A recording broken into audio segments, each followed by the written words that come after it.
त्रिलोक विजेता हनुमान, जिन्हें रावण बांध ना सका, देवता बांध ना सके। आखिर वह कौन था जिसने हनुमान जी को बेड़ियों में कैद कर दिया? यह कहानी तब की है जब पुरी के राजा इंद्रद्युम्न भगवान जगन्नाथ का भव्य मंदिर बनवाना चाहते थे। उन्होंने दरबार में सलाह ली और शुभ तिथि देखकर निर्माण शुरू करवाया। पर एक अजीब घटना बार बार होने लगी। जैसे ही मंदिर की दीवारें खड़ी होने लगतीं, समुद्र की तेज लहरें आकर पूरा निर्माण बहा ले जातीं। यह एक दो बार नहीं बल्कि 6 बार लगातार हुआ।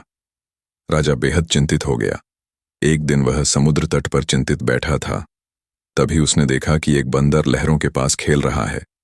उसी समय समुद्र में ज्वार आया, लेकिन वह वानर बिल्कुल नहीं डरा। वह जैसे किसी अदृश्य शक्ति से सुरक्षित था। यह दृश्य देखकर राजा के मन में अचानक विचार आया कि शायद वह किसी दिव्य संकेत को समझ नहीं पा रहा। उसी क्षण उसने श्री कृष्ण का स्मरण किया और चमत्कार की तरह भगवान कृष्ण रथ पर सवार होकर राजा को दर्शन देने लगे। उनकी ध्वजा पर स्पष्ट वानर चिन्ह था। राजा समझ गया कि यह संकेत हनुमान जी का है। उसने तुरंत हनुमान जी की स्तुति की और विनती की कि वे मंदिर निर्माण की रक्षा करें। राजा की भक्ति से प्रसन्न होकर हनुमान जी प्रकट हुए और बोले, तुम्हारी भक्ति सच्ची है राजा। आज से यह क्षेत्र सिद्ध क्षेत्र कहलाएगा। मैं स्वयं यहां रहकर पुरी और मंदिर की रक्षा करूंगा। इसके बाद हनुमान जी समुद्र तट की ओर मुख करके बैठ गए और समुद्र की लहरें फिर कभी आगे बढ़ने का साहस नहीं कर पाईं। लेकिन एक दिन हनुमान जी बिना अनुमति के अयोध्या चले गए।